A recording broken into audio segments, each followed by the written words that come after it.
Before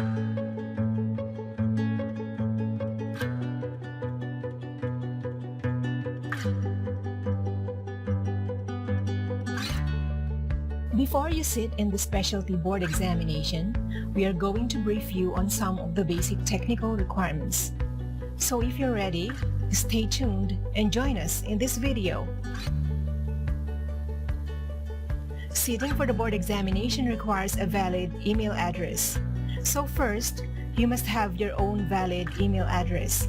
This is important in order for you to receive the candidate number as well as your passcode to the exam. A free @yahoo.com email address would do. Second, you must have a stable and reliable internet connection, at least 10 Mbps. But wait! Please be reminded that the use of third-party VPN connections or IP anonymizers are not allowed. For safety and online security, public places with public internet connections are discouraged. If you are using your cell phone's data connection for the exam, be sure to check if your SIM card is still a 3G SIM card or if it has already been upgraded to 4G LTE. If you do not wish to upgrade your SIM card for whatever reasons, we suggest that you buy a 4G or 5G LTE enabled SIM card for this, for increased bandwidth and better performance.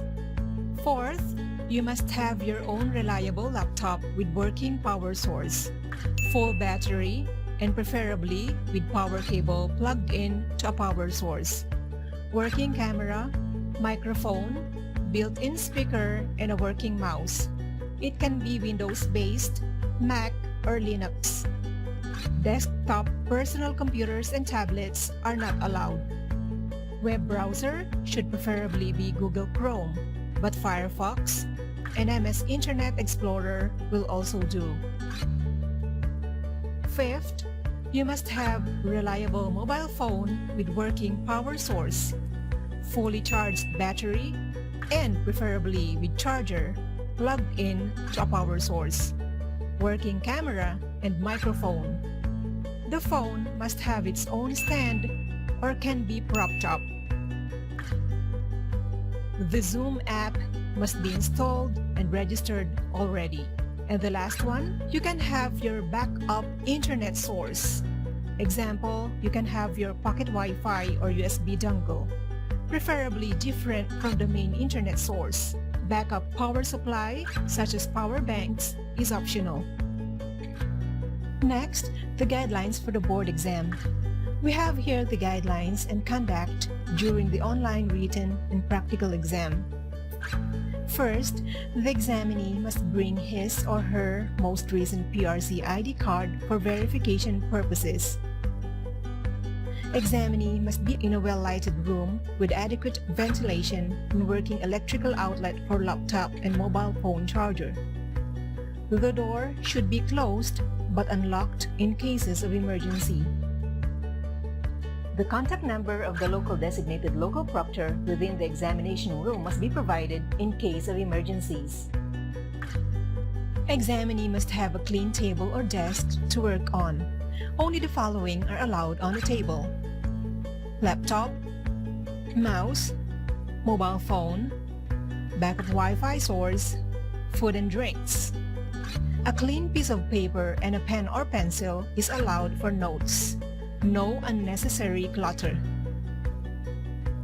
For food, only snacks are allowed like sandwiches, crackers, cookies, and small pastries. Water, juice, soft drinks, coffee, and tea are allowed. Definitely no alcoholic beverages. Food and drinks may be consumed during the allotted exam time. Examinee's face should be clearly visible and recognizable at all times during the exam.